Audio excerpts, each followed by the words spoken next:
Good morning. I'd like to call this meeting of the Texas Lottery Commission to order. Today is October 29th. It is 10 a.m. We have a quorum, and we will start with the Pledge of Allegiance of the U.S. and Texas flag.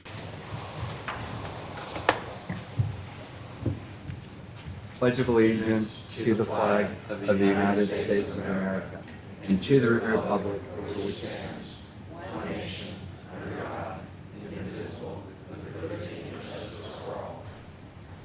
Honor the Texas flag. I pledge allegiance to the Texas, one state, under God, one indivisible. All right. Okay. We have, as our first item today, the Bingo Advisory Committee. Trace, your item.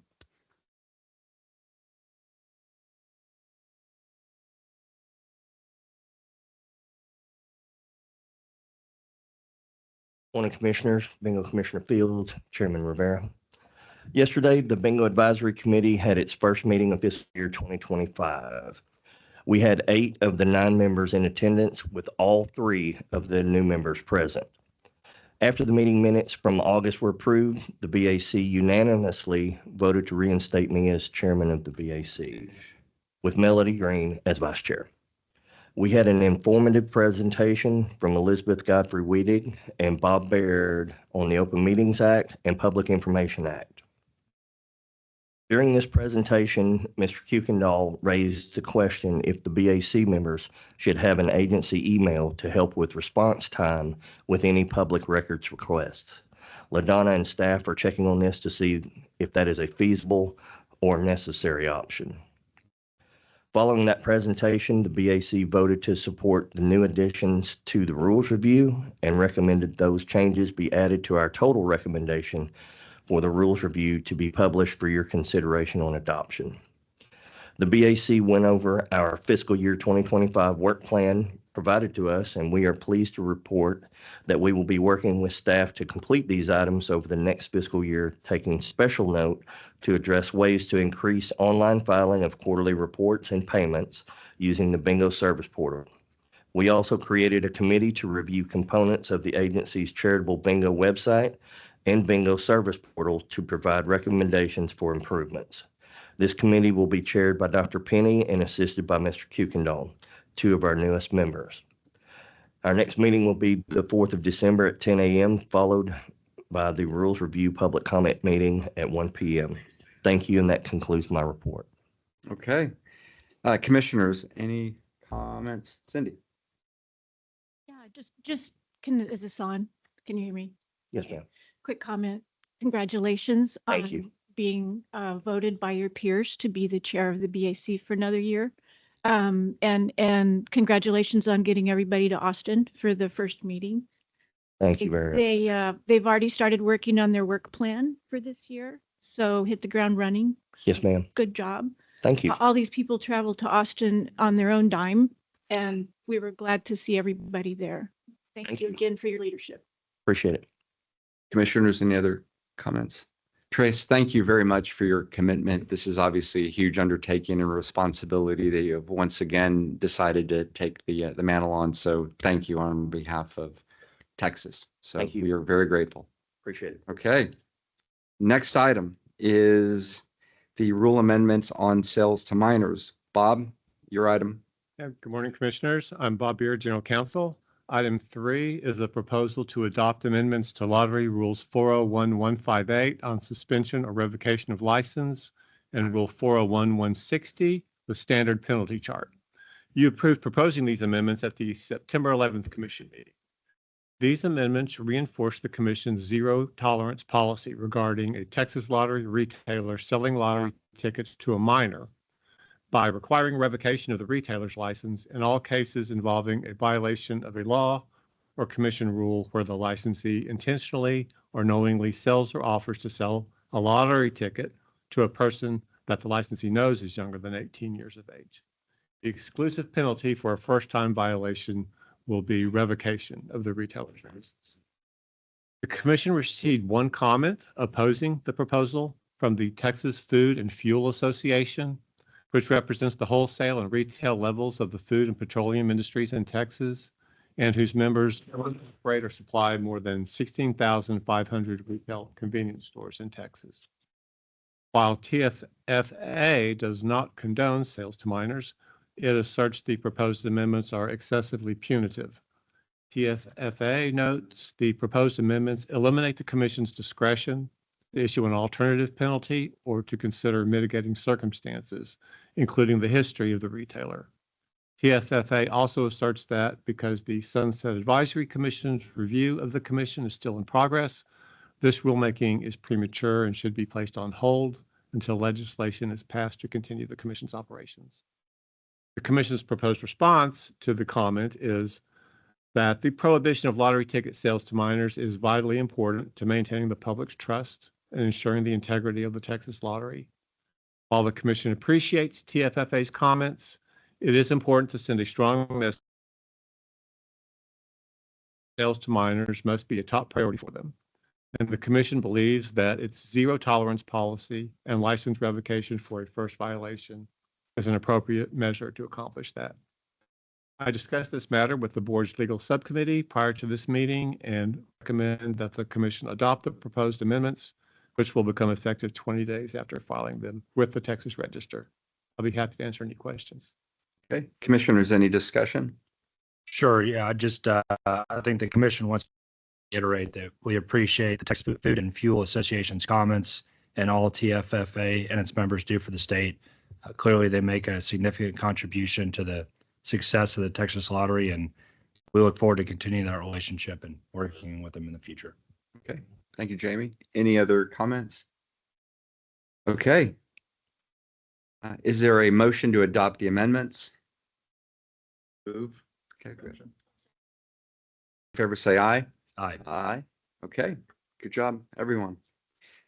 Next item is the commission policy on division of responsibilities. Bob, also your item. Yes, Commissioners, this is a discussion item today on one of the Sunset Advisory Commission's management directives to update the Commission's policy describing the separation of duties between the Commission and staff. That policy is P-002, entitled Division of Responsibilities. More specifically, as stated by the Sunset Board, TLC would need to update its existing policy to specify the Commission's role in key planning efforts, including strategic and budget planning, business planning, and directing the work of its advisory committees, involving Commission members earlier in these planning processes specifically, instead of just approving things once finalized, would allow them more opportunities to provide input and fulfill the responsibility for establishing agency policies and providing direction. So that's our guidance for revising the policy, which I'm happy to get your feedback on. And I'm planning to present this for adoption at the December 5th Commission meeting. The revisions that we're working on would set up the subcommittee structure and the scope of each subcommittee's responsibilities, emphasizing the subcommittee's advisory role and the necessity to bring recommendations to the full board for discussion and possible approval.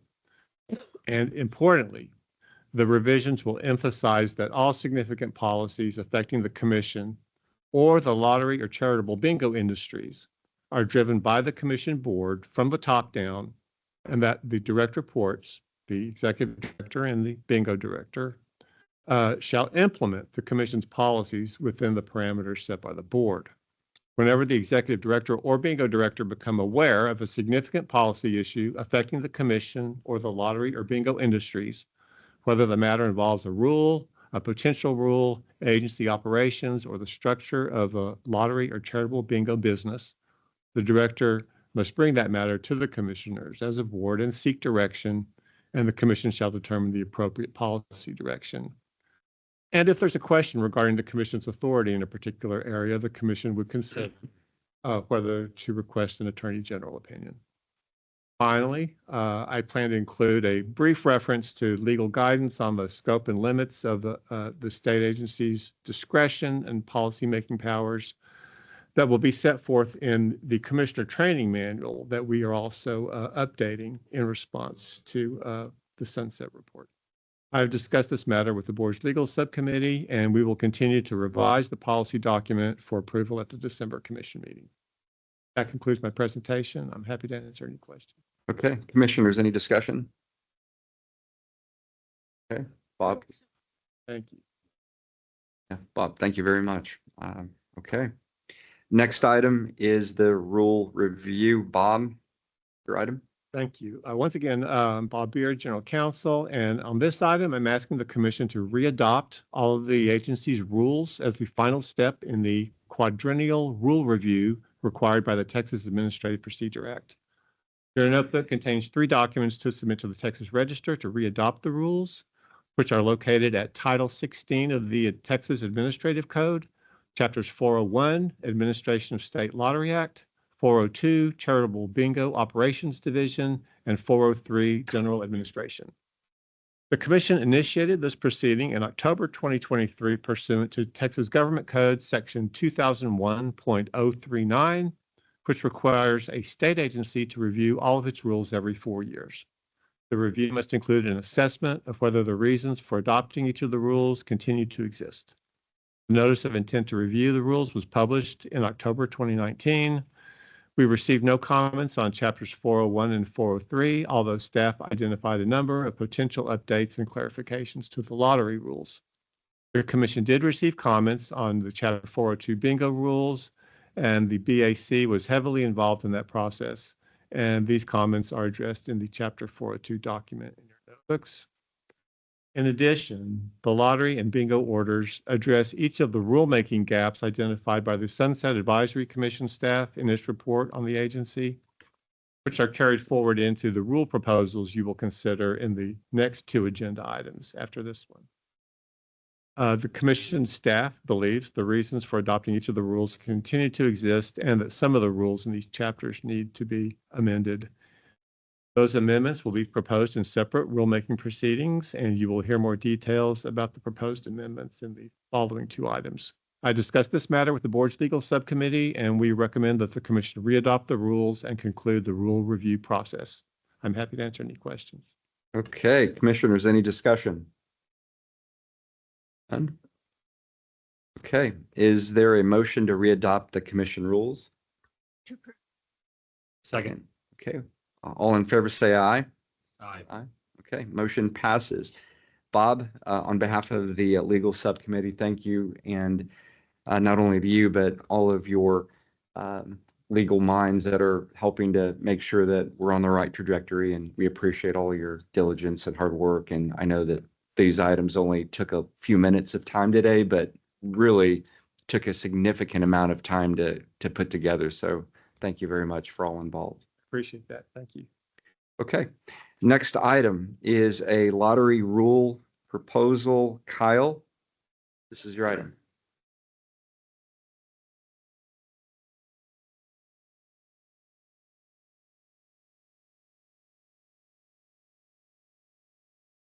Morning. Thank you, Mr. Chairman and Commissioners. For the record, I am Kyle Wolf, Assistant General Counsel. Item 6 in your notebooks contains a proposal to amend the 12 lottery rules listed on the agenda for this item and included in your notebooks. The proposed Thank you. The proposed amendments are the result of the Commission's recent rule review. conducted in accordance with the Texas Government Code, as well as the agent's recent review by the Texas Sunset Advisory Commission. Among the more significant changes, this proposal addresses issues identified as rulemaking gaps in the May 2024 Texas Sunset Advisory Commission staff report. The staff report specifically noted that there was no clarification as to whether internet sales of lottery products are prohibited. So prohibited internet sales are addressed in the proposed amendments to rules 401.153B12, 401.158B27, 401.160H, and 401.355A. The staff report also noted there was no explanation of what it means for a person to engage in a business exclusively as a lottery sales agent for purpose purposes of licensure. So that explanation is addressed in the proposed amendment to Rule 401.153B13. The proposed rule amendments also clarify procurement procedures and the time period a bidder or proposer has to respond to an appeal of certain protest decisions issued by the agency in procurements. The amendments update several definitions, updated a provision in the scratch ticket game rule to make it more consistent with the draw game rule, update the scratch and draw ticket prize claim processes, and update the language regarding lottery security to state that several divisions of the commission are responsible for developing and maintaining security plans and procedures and confirming that these plans and procedures are protected under the Texas Public Information Act. This is an action item, and staff is recommending that the commission initiate the rulemaking process by publishing these proposed amendments in the Texas Register to receive public comments for a period of 45 days, and then hold a public hearing to receive any additional comments on this proposal at 1 p.m. on January 15th, 2025 in this boardroom. That's all I have. If you have any questions, I'll be happy to answer them. Thank you. Okay, Kyle, thank you. Ryan, anything you'd like to add? Thank you, Chairman, Commissioners. For the record, Ryan Mendel, Executive Director. I did just want to add some comments on one piece of this rulemaking. As you know, there's been a lot of discussion about the courier issue recently. Part of that discussion has involved the continued belief by some that the agency facilitated or encouraged lottery courier services with its rulemaking through rule review in 2020. At the June 21, 2023 commission meeting, you heard Bob make clear the agency's view that our rulemaking in 2020 or otherwise did not in any way authorize or condone lottery courier services. During the 2020 rulemaking, I was the lottery operations director, and I want to stress that lottery courier services were not contemplated or considered by staff during that rulemaking. The agency is neutral on this issue and continues to await legislative guidance. Although our view continues to be that these changes were non-substantive, this has not changed the perception by some that the changes were substantive. I instructed staff to review the rules for changes that we made in 2020 only to clarify language and revert some of those changes as part of this proposed package. We made the 2020 changes to make the rules more clear. However, they're making the language and our intent less clear, so I think it's appropriate to change that back. And again, because we did not view these changes as substantive in the first place, reverting those changes is not a material change in how the agency will apply the rules. These are clarifying changes to make clear the agency's policy remains the same. All aspects of the sales transaction by a licensed lottery retailer must take place at the retail location. Thank you. Okay, Ryan, thank you. Any discussion? Okay. Is there a motion to publish the rule proposal? Second. Sure.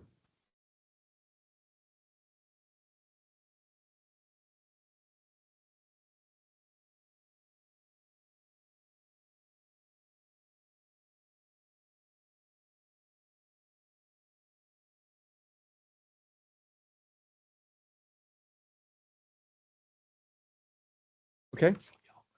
Okay, we have a request for speaker, Mr. Rob Kohler. Yes, sir. Can you hear me? Yes, sir. Hey, thank y'all so much for having me. I wasn't planning on testifying, but I just wanted to make sure some of the comments that made, I'd encourage the board and the commissioners to go back and look at a company called Pick Estate back in 1994. The same arguments that the lottery couriers have today, this commission addressed in a completely different way. There's a 10-page document that will outline what the commission did when presented with this business model that allows the request for a purchase. It's a two-part step where there was historically only one. You also get guidelines in what's happening with sweepstakes right now in the state of Florida. There's huge fight, and really across the country on sweepstakes, where they have allowed two processes where there historically and common sense has always been one.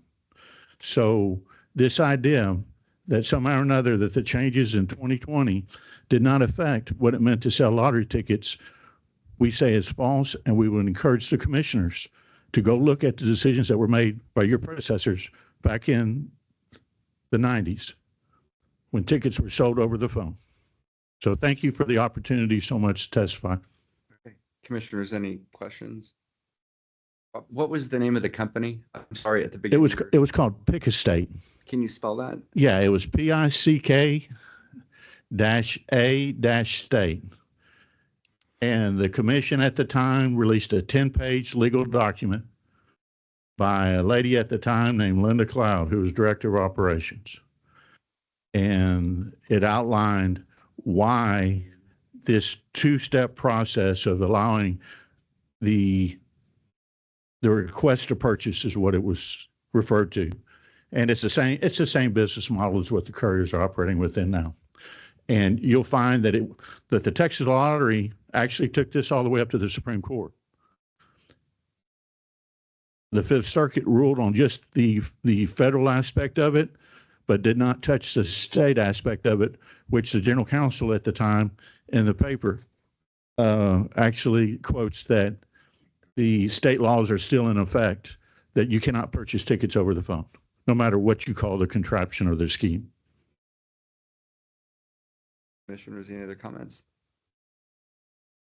Thank you, Rob, for the comment, and we'll certainly look at that. I would just like, that's the only one I think, well, Robert, you were here in 2020 when we adopted this. I would just like to reaffirm what both Ryan and Bob said was our intention at that time with those rule changes were non-material and were not intended to do that. So just to clarify that, appreciate this 1994 reference, and I'll leave it to the chairman how to respond on that. So. Okay. Okay. Bob, would you like to say anything? I mean, I haven't looked at the Pick Estate in a while, but it was a case that involved purchasing tickets for customers in other states. And it did lead to an amendment of a federal statute that prohibits someone in one state buying a lottery ticket for a customer in another state. That was, I just wanted to add that. Okay. And commissioners, you're going through sunset. There's a list of the milestones that are listed for the commission about what a legislator should know about. We would submit to you that this case going all the way up to the Supreme Court and being ripe, with the lottery couriers should have been included in that sunset review process.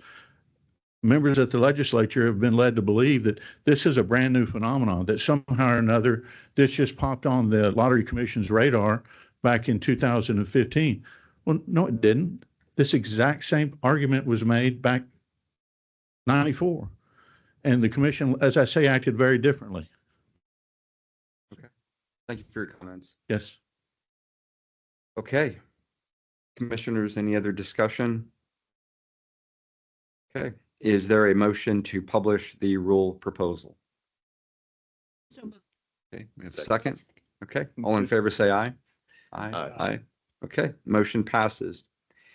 Next item is a bingo rule proposal. Tyler Vance, your item.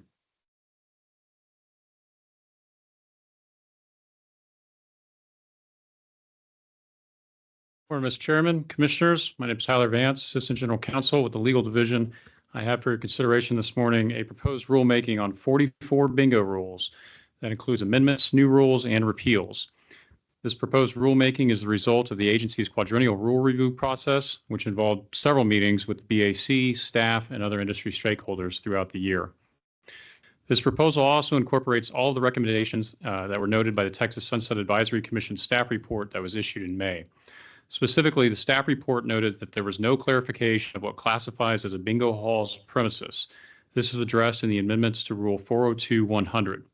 The staff report noted that there was no clarification that bingo products may not be purchased using a credit card. This is addressed in amendments to 402-200. The staff report noted that there was no clarification of how certain grandfathered bingo licenses may be transferred. This is addressed in amendments to Rule 402-433. The staff report noted that there was no definition of what constitutes a repeat violation. This is addressed in amendments to Rule 402-706. The staff report recommended consideration of a licensee's compliance history and an audit, and this is addressed in amendments to Rule 402-703. Finally, the staff report recommended eliminating warnings for serious first-time violations and for repeated violations of lesser offenses, and this is addressed in amendments to Rule 402-706 and 402-707.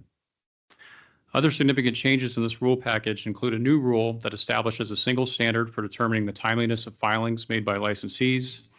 It corrects typos and obsolete references. It conforms the rules to the Bingo Enabling Act, and it clarifies and simplifies agency processes, including the appointment of the BAC. For the most part, the new rules and the repeals in this package are simply a reorganization of rules that are currently in place on bingo paper and pull tabs. Both of those rules are extremely long, and so they're being broken up into smaller parts for ease of reference. This is an action item. Staff recommends that the Commission initiate the rulemaking process by publishing this proposed rulemaking in the Texas Register in order to receive comments for 30 days. If you vote to propose this rulemaking, we have a public hearing scheduled to receive comments orally on December 4th at 1 p.m. And I'm available for you if you have any specific questions. Okay. Tyler, thank you. Cindy, any comments? Yeah, thank you, Tyler, for your hard work and LaDonna and her team's hard work, the BAC's hard work. This was a very comprehensive study of the rules and very well done, I think, very thoughtfully done. So with that, I would like to move that we approve them for publishing. Okay. All in favor, say aye. Aye. Aye. Okay, motion passes. Thank you, Cindy. Thank you, LaDonna. Thank you. All righty. Next item is Mega Millions rule adoption. Dan, your item.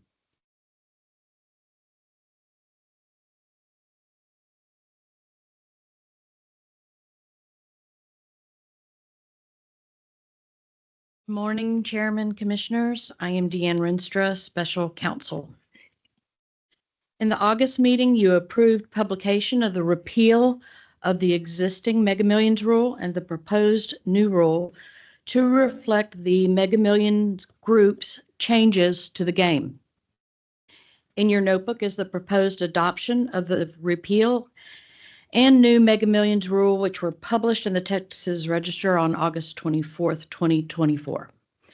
The Commission received 42 written comments, all against the proposed price increase from $2 to $5. Many commenters said that they would no longer play the game at the higher price. Several commented that raising the price causes the game to be out of reach for some players and causes others to spend more than they can afford, is not proportionate with the slight improvement of the odds, and is greedy. Several also commented that they did not like losing the choice to Megaply or not, nor did they like losing just the jackpot option. A few commenters also expressed that less people will play the game, resulting in less money for Texas public education.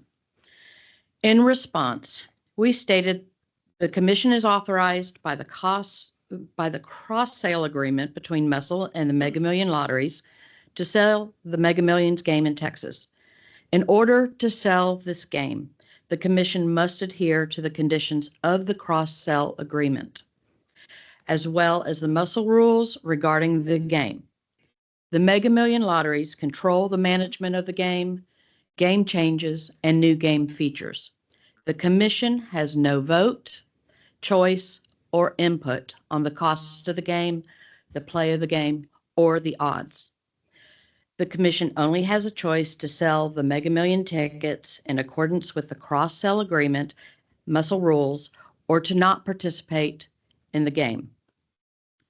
In fiscal year 2024, Mega Million sales generated $144,025,132.52 in revenue to the state. Whether the jackpot prize is won in Texas or another state, the proceeds from each ticket sold in Texas stays in Texas. Because of the significant revenue brought to the state with the Mega Millions game, the Commission intends to continue selling the Mega Millions game pursuant to the cross-sell agreement and Muscle rules. Commissioners, this is an action item. Staff recommends that the commission adopt the repeal of existing 16 TAC 401.315, the Mega Millions draw game rule, and the new 16 TAC 401.315. Both actions to be effective on the date of implementation of the new game, anticipated at this time to be April 5th, 2025. I'm happy to answer any questions. Okay, Dan, thank you for your comments. Commissioners, any discussion? So just to make it clear, we either accept the changes or don't offer the game at all. Yes, sir, that is correct. Okay, thank you. And just last clarification, that's 144 million or not 144 million. Those were the two options. Revenue to the state, yes, sir. Last one. Any other comments? Okay. Is there a motion to adopt the new rule? So moved. I'll second. Okay, we have a motion and a second. All in favor, say aye. Aye. Okay, motion passes. Dan, thank you very much.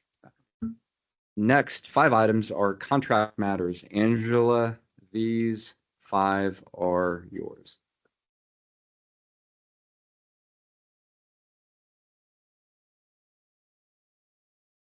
Good morning, Chairman and Commissioners. For the record, my name is Angela Skyby-Sagarba, the Director of Administration.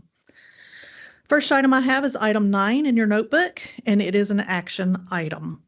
Staff is seeking Commission approval to issue a request for proposals for internal audit services. The anticipated term will be 1 year starting September 1st, 2025, going through August 31st, 2026, with 3 one-year renewals. This is a major contract and will also require Commission approval for award, which we anticipate will be in the spring next year. If you have any questions or comments, I'd be happy to answer them. Okay. Do you want us to vote on this or do you want to go through all 5? I have 2 to vote on if you want to vote as we go, maybe. Okay. Let's, Adoption. yes, on the first one, any comments from the audit subcommittee? We actually did talk about this in the audit subcommittee, among other things, but no comment. Okay. Okay, is there a motion to start the process? Okay, thank you. We have a second. All righty. All in favor, say aye. Aye. Okay, motion passes. Next item is a report on procurement for promotional products. Thank you. Item 10 in your notebook is a briefing item. Staff intends to issue a request for proposals for promotional products in the near future. The anticipated term of the contract will be a 1-year contract with 2 one-year renewals. And if you have any questions or comments on this item, I would be happy to address them. Okay, any discussion? Okay, next item is the Houston Texans license and promotional agreement. Yes. Item 11 in your notebook is another action item.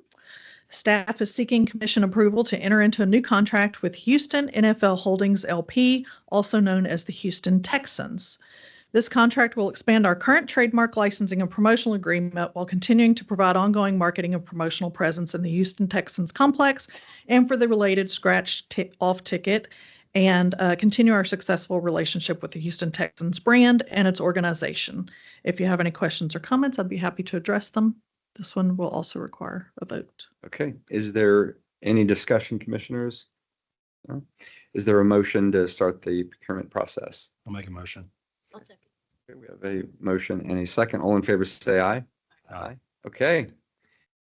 Next item, annual contract status report for major and prime agency contracts. Yes. Item 11 in your notebook is a briefing item.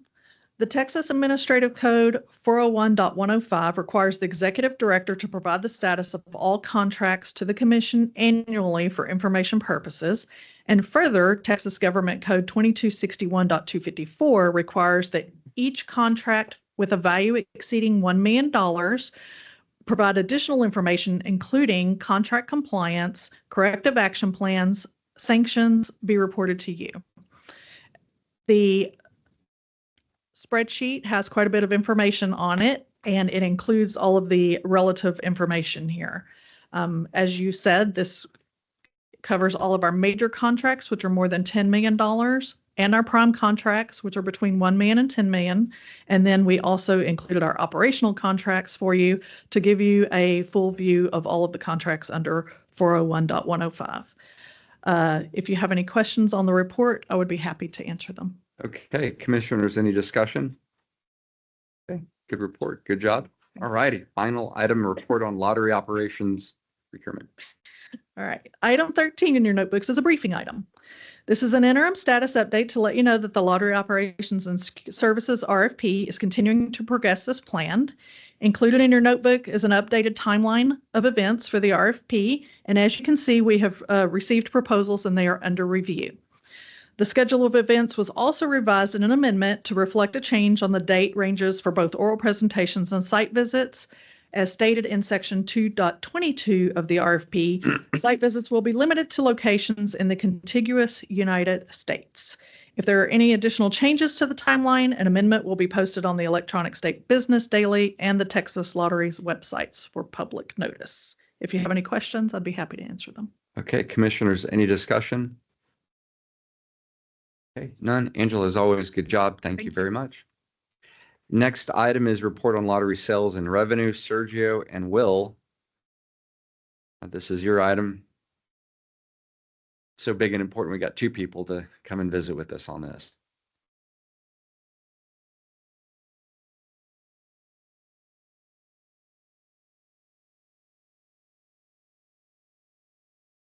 Good morning. Morning. For the good morning, Commissioners, Chairman Rivera. For the record, Sergio Rey, Chief Financial Officer. Our Lottery Operations Product Manager, Will Russ, and I are providing a recap of our fiscal year 20. In fiscal year 2024, we fought the big fight, and although we were just shy of another record-breaking year, we still finished strong. The Commission completed the fiscal year with $2.01 billion in accrued revenue transfers to the state, which is our second highest revenue transfer to our beneficiaries in the history of the Texas Lottery. We still broke the $2 billion mark. Of that overall transfer amount, $1.98 billion to the Foundation School Fund, and $26.8 million went directly to the Texas Veterans Commission from the sale of scratch ticket games dedicated to the Fund for Veterans Assistance. Veteran scratch ticket revenue for fiscal year 2024 set a new sales record of $113.3 million. Thanks to the hard work and dedication of our entire Texas Lottery team, our vendor partners and retailers, our cumulative revenue transfers to these important beneficiaries is now $39.8 billion, and fiscal year 2024 is the second highest year for all transfers in Texas Lottery history. These transfers were made possible by generating $8.39 billion in lottery sales, from which there were more than $736 billion won by players. Again, this is the second highest total in our history. Our retailers were paid more than $420 million in commission payments. This also earns a gold star as our second highest in total in Texas Lottery history. It is important to note that we concluded the fiscal year with an administrative expenditure rate of 3.32%. This is well below our statutorily allowed 7% and reflects how our focus is on our winners, retailers, and our beneficiaries. And we continue to be good stewards of our funding and of our mission. Next slide, to provide a comparison on how we fared compared to fiscal year 2023, here's a chart showing how close we were to our highest sales year. As you can see, sales ticket sales in 2024 were just shy of the 2023 sales total, even though it made up almost 80% of our total sales. Draw sales were a bit more challenging since we did not have as many jackpot rolls in 2024 like we did in 2023. Our sales gap was about $250 million, about 2.1% less than in 2023. Again, nothing to be discouraged about because fiscal year 2024 crossed the $8 billion mark for the fourth year in a row. We are still at the top of the charts. The next slide provides a better perspective in periods of time. In the few years before the pandemic, we averaged about $4 million in scratch sales and just about $1 million in draw sales. So in the next slide, the pandemic brought a turning point for Texas Lottery, which started a considerable jump in overall sales. As mentioned earlier, the years after the pandemic have had record sales for both scratch ticket and draw games, which exceeded the $8 billion mark. And as we look at 2024, compared to the average of the last 3 years, we are still on par. As you can see on the red line, our transfers to the Foundation School Fund, Texas Veterans, and others share the same trend in growth and comparison. You can see how we have maintained within the $2 billion mark since the pandemic. Also mention how we have consistently maintained a low administrative expense rate in the last 8 years, as shown in the green line there at the bottom of the graph. With that, I will now turn it over to Will, who will provide the details of the 24 scratch ticket and draw games performances. Thank you, Sergio. Good morning, commissioners. For the record, I'm Will Russ, the products manager at the lottery. And as Sergio mentioned, I'll be giving a more detailed view of our fiscal year 24 sales. On my first slide, you'll see a great illustration of exactly where the sales are coming from. The jackpot games are in the top in the darker font, and Lotto Texas, Mega Millions, and Powerball are all down, and we know why. Simply put, there were fewer high jackpots on the national games, and when there were billion-dollar-plus jackpots, we did not realize the same sales results as fiscal year 23. Additionally, Lotto Texas did not have an historic run like 23.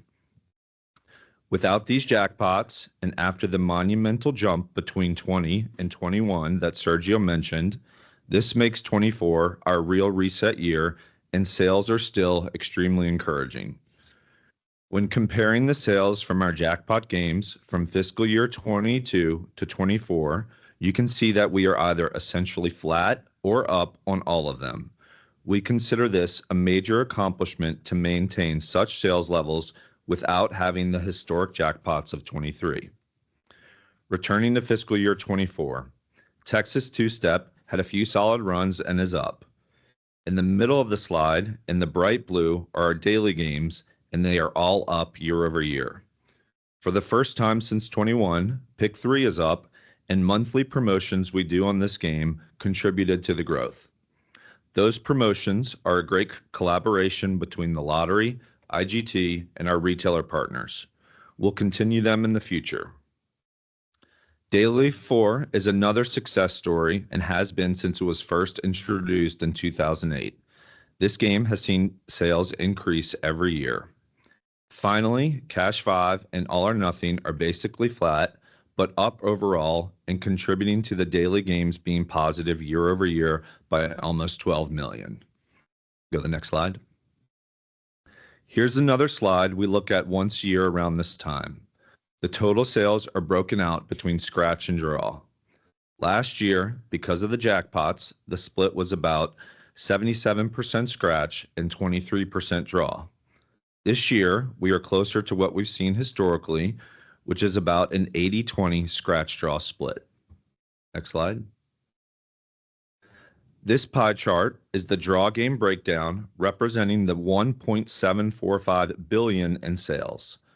You can see that large Powerball slice at the top taking the number 1 position. Our number 2, which won't be a surprise either, is Mega Millions and that kind of teal slice.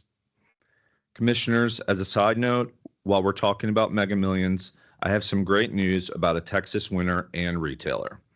On September 10th, the Mega Millions jackpot was at an estimated annuitized $800 million. After the draw, we learned that the jackpot winning ticket was sold at a Murphy USA in Sugar Land, Texas. The retailer received a $1 million bonus for selling the ticket, and the Soul Living Trust of Sugar Land claimed the jackpot prize earlier this month. The cash value option was selected at the time of purchase, and the claimant received over $409 million before taxes. This is the 7th largest prize in Mega Millions history and the largest prize ever paid out to a single Texas Lottery player. We're thrilled to reward our retailer partner and have such a large prize paid out to a Texas winner. Continuing back to our 24 sales, Pick 3 hit almost $300 million for third place, and despite only having a few modest jackpot runs, we know our original draw game, Lotto Texas, keeps its core players, as evidenced by almost $186 million in sales for fourth place. Next slide. Here's a similar pie chart, but now we're reviewing the 6.64 billion of scratch ticket sales broken down by price point. Last year, when I gave this presentation, we predicted the $20 price point could surpass the $10 for the number one spot. Our prediction was right, and our players gravitated towards those $20 tickets. The $10 price point has strong sales at number 2, and the number 3 spot is the $5. The $50 price point maintains its position in the number 4 spot, but we have another prediction for FY25. When we're here next year, I suspect those $50 tickets will be in the number 3 spot, and the $5 will drop to number 4. Since its introduction, sales for the $100 price point are growing, and I will talk more about that in the next slide. This chart is just showing the different price points for scratch with a year-over-year comparison. The orange bar is last year 23, and the blue bar is this year 24. The big takeaway here, which is not surprising, is that our players are gravitating towards our higher price points, which are driving our sales. Let's start all the way on the right. The $100 price point, with about $670 million in sales, is up almost $100 million from 23. After launching our third $100 game, 400 million megabucks in February, we expected to see this growth. Despite adding that third $100 ticket, the $50 price point is still slightly up. This is further evidence of our players' appetite for these tickets, and I assure you we're keeping them appealing to our players. The tickets are designed very thoughtfully with attention to every detail, and both the TLC and IGT teams are analyzing data to find the perfect launch date for each ticket. The $30 price point remained relatively flat, but a ticket launching in April with an exceptional second chance trip should boost sales for 25. When I have a sample of the ticket, I'll share it at a later meeting. The $20 is slightly up, while the 10 and 5 are both slightly down, but we attribute this to players moving to the higher price points. The $3 price point is relatively flat, and we continue to see declines on the $2 price point, but we did have a very successful year for our veterans dedicated tickets and set a new veteran sales record. Unfortunately, the $1 price point is also down, but we are moving towards our new strategy of only having one ticket at this price point in market at a time. As a reminder, we'll keep the $1 ticket in the September family, in the holiday suite, and also in the January and May families. Next slide. On to the final slide, the top 15 scratch tickets for FY24. Last year, the $100 $20 million Supreme held the top spot, and while this game is still in market, it dropped to number 11. I'll be direct here. We all knew it would not be long until a Lotteria-themed game would be back at number 1. In fact, the top 5 games are Lotteria-themed. They also make up 7 of the top 15, and Super Lotteria is the only $5 game on the list. Another thing you'll notice is the 2 $10 Mega Lotteria games in the top 5. As a side note, that is why we added the $10 limited edition Mega Lotteria to the portfolio in August. After analyzing sales data, we realized having 2 of these games in market at the same time would yield incremental sales, and this will be a continued practice. I want to assure the commissioners that we are constantly working on keeping these tickets fresh while maintaining their appeal that so many of our players enjoy. We work with IGT on their design and price structures and will continue to do so. At number 7 is the $20 game $1 Million Crossword. This core game has been in the top 15 since its introduction. Given those sales, we know there are players searching for tickets with similar extended play, and we have some exciting introductions planned for 25. I'll talk more about those at a future meeting.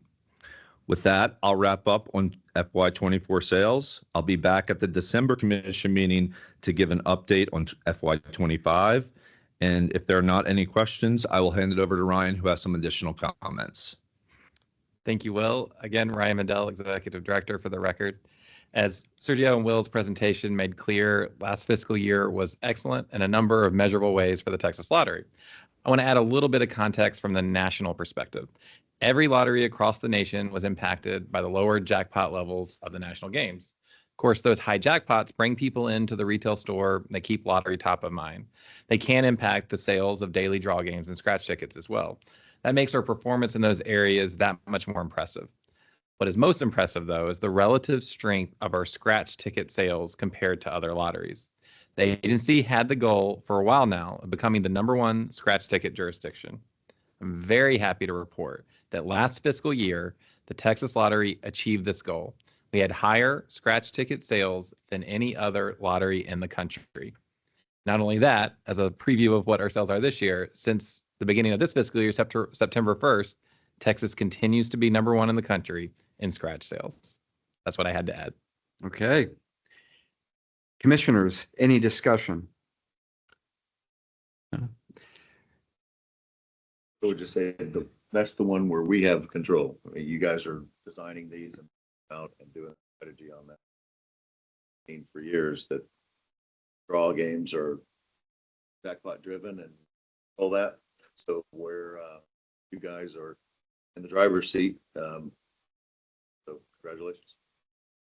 So Sergio and Will, all that, work within your department, we're grateful for the dedication and hard work that y'all bring to the table every day.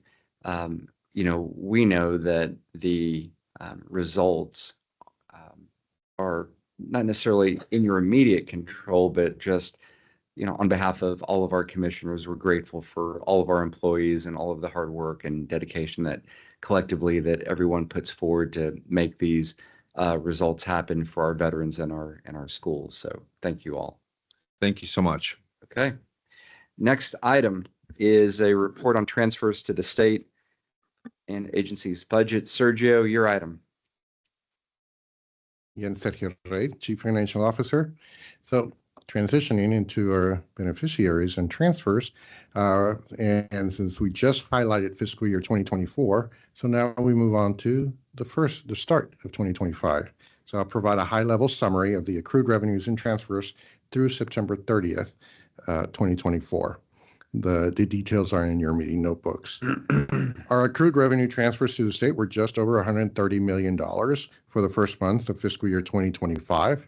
Foundation School Fund received $127.9 million, with the Texas Veterans Commission receiving $2.2 million. In total, Texas Lottery has transferred $33.9 billion to the state for education and $250.9 million for Texas veterans. On our next slide, the second part of this presentation is to talk about, our budget summary for fiscal year 2024, which concluded on August 31st, 2024. The detailed information is also included in your notebook. Now that we've completed the fiscal year, the lottery account budget has expenditures and commitments totaling $300.3 million, which is 90.5% of the budget. This happens to be less than our expenditures in fiscal year 2023, which is routine for the first year of a biennial cycle. The bingo operations expenditures and commitments of $2.02 million were slightly higher than that of fiscal year 2023. And now that we've concluded fiscal year 24, we are well into our annual financial report preparation and working with our external auditors, Weaver and Tidwell, in completing field work for their independent review of our financials. This year, our financial report, including Weaver's independent audit report of our financials, is due to our oversight agencies on December 15. These agencies include the Comptroller's Office, the Legislative Budget Board, the State Auditor's Office, as well as the Governor's Office. Commissioners, this concludes my presentation. Be happy to answer any questions. Okay, Commissioners, any discussion? Okay. Good job. Next item is report on agency sunset review process. Sergio, your item. Once again, Sergio Rey, Chief Financial Officer. In your notebook, there are two documents for this item. They are the Legislative Budget Board Strategic Fiscal Review issued in September and the Sunset Advisory Commission staff report with commission decisions. I will begin with the Strategic Fiscal Review from the LBB. This version in your notebook is specifically the sections for the Texas Lottery Commission. The full version is available on the LBB website. The Strategic Fiscal Review is a comprehensive budgetary analysis of a state agency and its operational programs. The LBB reviews the state agencies under the current sunset review process. Besides the Texas Lottery Commission, 3 other agencies were included in this report. In this report, the LBB provides an overview of the agency, its budget, performance measures, revenue sources, compliance with fiscal and procurement requirements, as well as providing findings for consideration. These findings are more in the nature of observations than those of an audit finding requiring management action. The findings in this report include the agency's advertising appropriations have decreased historically. LBB offered as an option to eliminate end-of-game print notices, and the estimated cost savings of $230,000 per biennium be applied to advertising. The second item was the LBB provided an overview of the agency's distribution of lottery revenue to the state, with a focus on projections for the unclaimed prize transfers to the Foundation School Fund and for the Fund for Veterans Assistance. No options or recommendations were provided. The second item is the Sunset Advisory Commission staff report with the Commission's decisions. On September 19, the Sunset Commission held its hearing to adopt recommendations to be issued on its decision report. These adopted recommendations are a combination of those provided by the Sunset staff in the original Sunset staff report of the agency, with modifications to some of those recommendations, along with new recommendations from the members of the Sunset Commission. The decisions of this meeting were included in your notebook and are available on our website. The Sunset Commission adopted the 8 recommendations associated with Issue 1, the agency's governing body. For Issue 2, focused on Charitable Bingo Operations Division improvements to its regulatory functions, all 9 recommendations were adopted with modifications to Recommendation 2.2, clarifying the agency's organizational hierarchy of the bingo director, and to Recommendation 2.5, related to the agency's consultation with the Department of Information Resources to prioritize IT updates and eliminating paper-based processes. For Issue 3, related to licensing changes, neither of the recommendations to adjust grandfather lessors nor eliminating manufacturer or distributor licenses were adopted. And for Issue 4, related to the continuance of the Texas Lottery Commission, the recommendation to continue the agency for another 12 years was adopted. 4 new statutory recommendations and 1 new management action recommendation were also adopted at the hearing. These include 1. Authorize the agency to place commercial lessors on administrative hold, but limit the hold for a period of 10 years. 2. Require the Commission to develop and adopt a formal process for resolving questions about the Commission's authority and statutory ambiguity. 3. Change the statutory requirements associated with the sales to minors This includes upgrading the culpability of selling to minors as criminal negligence and a management action recommendation to enter in a memorandum of understanding with the Texas Alcoholic Beverage Commission to share information in order to promote compliance with prohibiting the purchase of lottery tickets to minors. And number 4, require the Sunset Commission staff to conduct a limited scope review during the 2028-29 review cycle. The focus would be the implementation of the statutory changes approved by the upcoming 89th legislature and the management actions adopted by the Sunset Commission. In addition to these new recommendations, a separate motion was adopted by the Commission. This motion directed the Sunset staff to evaluate the effectiveness of the agency's executive leadership and in consultation with the Lottery Commission and its stakeholders to study the potential regulation of lottery ticket courier companies in Texas. The results of this evaluation and the study are to be submitted to the Sunset Commission as soon as possible in preparation for discussion at the January 15, 2025 Sunset Advisory Commission meeting. The Sunset staff is also directed to provide the results and information to the Senate Committee on State Affairs and the House Committee on Licensing and Administrative Procedures. As a result of this adopted motion, there have been several meetings with some members of executive leadership. There have also been comprehensive and extensive requests for information and documentation. The agency has been cooperative with the Sunset staff request by providing information promptly and thoroughly. As mentioned earlier, the Sunset staff has been directed to provide a report to the members of the Sunset Commission, and it is our understanding this will occur sometime in December. At this time, Executive Director Ryan Mendel will provide additional comments. Thank you, Sergio. In addition to Sergio's comments on the ongoing sunset process, I wanted to mention 2 recent hearings at which I testified. There was a Senate Committee on State Affairs hearing on October 15th that dealt with, among other things, the Senate's interim charge on couriers in Texas. There was also a House Committee on Licensing and Administrative Procedures hearing on October 16th that addressed, again, among other things, couriers and bulk ticket purchasing. I provided testimony to both committees, reiterating the agency's view that we do not have jurisdiction over couriers, but we do want to be as helpful as possible to the legislature as they review this item in the upcoming session. As you know, the agency provided 2 statutory proposals, one for banning and one for regulating couriers, to the Sunset Commission in early September. We provided both proposals to the Senate State Affairs and the House Licensing Administrative Procedures Committee.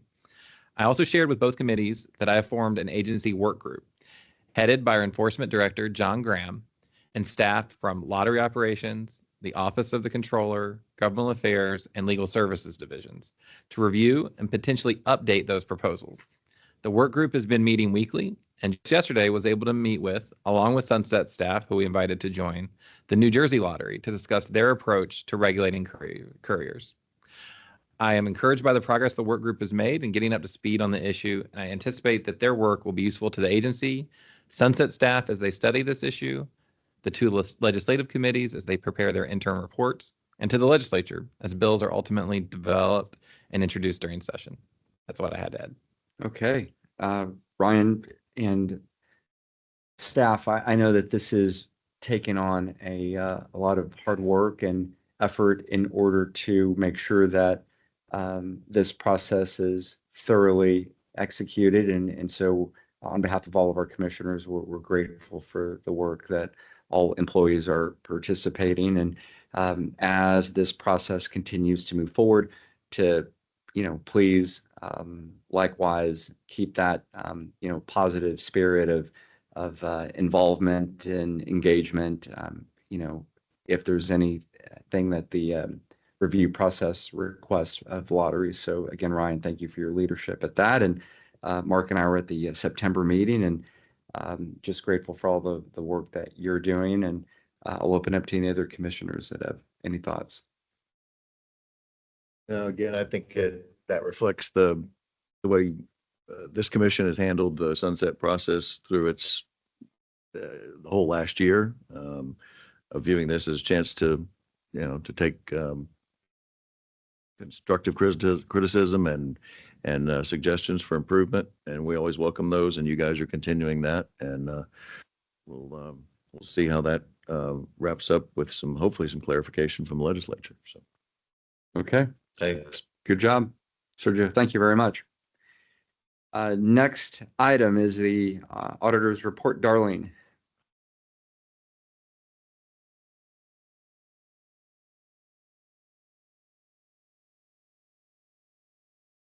Good morning, Commissioners. Morning.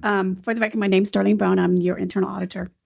Your notebooks contain a summary of activities since we last met, and there's 2 audits that I'd like to report out on today. First is we completed the procurement and contracting audit, where we focused on compliance with policies and applicable regulatory requirements throughout the entire cycle. This includes the solicitation process, response evaluations, vendor selection, contract award and monitoring, vendor performance monitoring, and contract closeout. We determined that the internal controls were generally effective, which is the highest rating we can give, and best practices were noted, including that the processes are mature for reviewing and updating policies and procedures to explicitly address any applicable legislation. We also noted that both the procurement and contracting processes follow checklists that are designed to address relevant policies and procedures to make sure nothing is missed. We also completed the retailer cash incentive program and bonus payment program to ensure accuracy of payments to eligible participants, and that the programs are administered in compliance with applicable legislation, policies, and procedures. Again, we determined controls were generally effective, and we noticed several best practices, including mature processes exist for reviewing and updating policies to ensure applicable legislation is addressed. And then both processes cover multiple internal divisions and external entities, and they ensure accurate payments are made. We had no internal control findings to report on these audits. We've also prepared the annual internal audit report, and we'll be submitting that to the required oversight bodies tomorrow in accordance with Texas Internal Audit Act. The components of this report are prescribed by the State Auditor's Office, and the contents reflect the internal audit operations for fiscal year 24 and those planned for fiscal year 25. We're currently working on an advisory engagement with the bingo staff to review the licensing process. And then the final discussion item I have for you today is something new. It's an annual independence statement, and this is required by the Institute of Internal Auditors global standards that take effect next year. This year, we're providing it as an information item. Next year, around this time, we will actually have to seek approval. We had no impairments to conducting our work, and we had no perceived or actual conflicts of interest that would impact our independence in performing internal audit activities. So this concludes my report for today, and I'll be happy to address any questions. Okay, Commissioners, any discussion? Any discussion from the audit subcommittee? Jamie? Yeah, we talked about, we went through the audits and the results of that, and thank you, Darlene, for all your hard work. You're welcome. They did have some opportunities for improvement, which we will of course implement, and we appreciate those suggestions. Okay. Any other discussions? Nope. Okay. Cindy and Jamie, thank you for your service on the audit subcommittee, and Darlene, thank you for the report. Thank you. Okay. Next item, bingo director report. LaDonna, your item. Good morning, Commissioners. For the record, I'm LaDonna Castanuela, Director, Charitable Bingo Operations Division. Information regarding output metrics for CBOD for August and September can be found in your notebook materials. Also included in your notebooks and in compliance with Section 2001-560 of the Bingo Enabling Act, you will find CBOD Audit Services Department's FY 2024 Annual Audit Plan and Risk Assessment. It was presented to the Audit Subcommittee at its September meeting. The statutory requirement is that the audit plan is provided to you, but it is not an action item. If you have any questions about it, I do have with me Vivian Cohn, the division's deputy director, available to answer them. Okay, LaDonna, thank you. Cindy, any additional items you'd like to talk about? I think not on that topic, but I think LaDonna has one other item. One more. We have a draft bingo advisory opinion that was requested by Chris Keller on behalf of Croatoan Inc., a licensed lessor.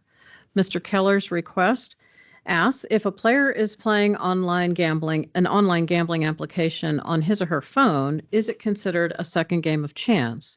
And is the licensee entitled to ask a person about what they are doing on their phone? Hard copies of the draft advisory opinion are available on the table at the back of the room. The draft explains that in accordance with Section 2001-416A of the Bingo Enabling Act, a second game of chance, other than a raffle conducted under Chapter 2002 of the Occupations Code, may not be conducted or allowed during a bingo occasion, and that whether or not a phone application meets the definition of game of chance is a fact-specific determination that can only be made on a case-by-case basis. The draft further explains how to interpret the word allows as used in this provision of the BEA, that a licensee or registered worker who knows that a customer is playing a second game of chance during an occasion and fails to stop it is in violation of the law, and that licensees and registered workers may investigate suspicious activity. Conductors may adopt house rules that prohibit illegal games and remove violators. This draft was discussed at the Commission's legal subcommittee meeting. This is an action item. I'll hand it over to Bob Baird, our general counsel, to provide further explanation. Commissioners, we are in a bit of a time crunch with this opinion. The Bingo Enabling Act requires issuing the opinion within 60 days of the request, which is a date before the next commission meeting in December. And the bingo rules require a 30-day public comment period on the request, which still has a few days to run. So the opinion is not ready to go final today. The board recently said that it wanted to approve these opinions before they're issued. But because of this timing issue, we'd like to ask your approval of the general substance that Donna just described of the draft opinion, and to delegate her the authority to finalize it after the comment period to meet the deadline. The statute does authorize this delegation, and it's similar to what you've had to do recently and occasionally in the past with other directors when a required document is substantially complete, but not final at the time of the commission meeting.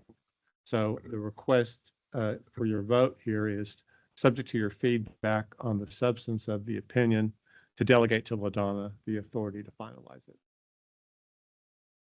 Okay. Commissioners, any discussion? Move that the commission approve in substance the draft bingo advisory opinion as presented and delegate to LaDonna the authority to finalize and issue the opinion after the comment period has ended and in time to meet the 60-day deadline. Okay, is there a second? Second. All righty, all in favor say aye. Aye. Okay, good job, Cindy. Good job, LaDonna. Next item, Executive Director Report. Ryan, your item. Thank you, Chairman. Again, for the record, my name is Ryan Mandel. I'm the Executive Director. I do have a few additional updates. First, I have some news on awards the agency has won recently. At the 2024 North American Association of State and Provincial Lotteries, or NASPL, annual conference, the agency won 2 lottery industry awards. We won an award for Best Retail Promotion for our launch event for the Lady Luck 777 ticket. That event was held right here at South Austin at an HEB, was supported by our partners IGT and Atlas Experiences. We also won an award for the Best Radio Advertisement for a Scratch ticket for our nose hair trimmer holiday ad. That advertisement was recorded in-house with a number of staff chipping in for its catchy jingle. The agency was recognized as a finalist in 8 additional categories for a number of efforts. I will note in particular that the agency was a finalist for Best New Scratch Ticket for the 2nd straight year, this time for our $1 million Cash Blast ticket that offers players a chance to win a trip to the edge of space. The agency also received recently a Davey Award for our in-house video efforts. The Davey Award honors the best creative and marketing work by internal brand teams and small production companies. This is not a lottery-specific award. The agency was named a silver winner in the online film and video category for the best use of graphics for a video supporting the Year of the Dragon scratch ticket game. Next, I want to provide an update on lottery industry groups. For NASPL, I've been appointed the chairman of the Retailer Modernization Committee.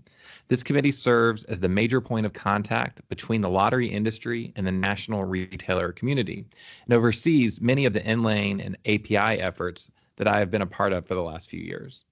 I'll also lead the finance track at the annual NASPL Professional Development Seminar, and I will be a member of the NASPL Product Development Committee. For Muscle, the group that oversees the Powerball game, I've been added to the Marketing and Promotions Committee, which is an excellent first committee for a newly appointed director. These industry positions will keep Texas at the forefront of industry initiatives, and I'll continue to report to you on developments from those committees and those industry groups. Last, November 18th through 20th, the Texas Lottery will be the co-host of the LaFleur's Fall Conference right here at the AT&T Conference Center. We have a number of staff presenting at the conference, and I'll be delivering the keynote to kick it off. I would like to note that I've invited Sunset staff to join us at that conference. And also, I've worked with lottery directors that experience bulk purchasing events to join a panel discussion with me on the issue and how it's impacted lotteries. Conferences like these are just a really great opportunity to learn best practices from around the industry, take those lessons back to what we do here in Texas. We're lucky to be able to co-host the conference right here in Austin, have a number of staff attend without incurring travel costs. That concludes my report. I'm happy to answer any questions you may have. Okay, commissioners, any discussion? I have a quick question. Will the conference be live streamed? Yes, there may be a registration requirement to view the live stream, Okay. but it should be live streamed. Okay. Would you guys send that out to us in case we want to watch? Absolutely. Okay, Ryan, thank you for your report. Obviously, you've done an incredible amount of work since you first came on 5 months ago, and just all the commissioners are grateful for all of your hard work that you put in every day, and you've covered a lot, and you continue to do a lot, and we're grateful, Ryan. So thank you. Thank you, Chairman. All righty, next item, enforcement cases. Bob, you're up. Yeah, Commissioners, I'm Bob Beard, General Counsel. Item 20 contains 24 cases, tabs A through X, where a lottery or bingo licensee or a bingo worker violated a statute or rule or did not qualify for a license. And in most of these cases, either the respondent failed to appear at the hearing and it proceeds by default, or the staff and the respondent reached a settlement in the form of an agreed order. We have both these types of cases today, as well as one default bingo worker case that went to the State Office of Administrative Hearings, or SOA. Tabs A through I are the non-sufficient fund lottery retailer license revocation cases. They're handled in a single order. Each case was presented at SOA for revocation of the retailer license because the licensee failed to have sufficient funds in their bank account to cover electronic fund transfers to the commission's account. In each case, the licensee failed to appear at the hearing, and the judge remanded the case to the commission to handle as a default matter. Tabs J through U are lottery agreed orders. We have a variety of cases here, but the majority of them, I think, are debit card purchase cases. We have several credit card cases, and one case where a retail employee extended credit to a customer to purchase lottery tickets. These are similar types of cases you've seen in the past, and the materials are all in your notebook. Tabs V and W are bingo agreed orders. They're both bingo worker cases, and have been settled in the form of an agreed order. I did want to call out briefly, tab V is the Monica Weber bingo worker case. And this was a case that came to you last year. I think it was in the summer of 2023. And it involved a bingo worker in San Antonio who I think the owner of the bingo hall came with Mr. Fenolio to the hearing and noted that there was an issue of adequate representation at the hearing. And since the penalty was going to be to basically take away her job at the bingo hall, the board agreed to send it back to SOA again to be litigated. However, in that period of time, the parties have reached a settlement. So we now have a settlement here, and I'm going to that detail just to let you know if you have any questions about that case, since it is one you sent back to SOA. Mr. Fenolio is here in case you have any questions. Other than that, the last tab X is the one I mentioned earlier, and that was a bingo worker denial case that did not settle, and the respondent did not show up at the SOA hearing. So it ends up being a default as well. We have to present that to you as a default order. That concludes my presentation, and you may take up the enforcement orders in a single vote if you like. Okay, Commissioners, any discussion? Is there a motion to approve the orders, tabs A through X? Okay, we have a motion. Do we have a second? We have a second. Co-approvals and co-seconds. All right. All in favor, say aye. Aye. Okay, motion passes. Bob, thank you. Thank you. Next item is public comment. Does not appear that we have any. So, Commissioners, I believe this concludes our business of our commission meeting. Is there a motion to adjourn? So moved. Okay, all in favor, say aye. Aye. Okay. We are adjourned. Good job. Thank you, everyone.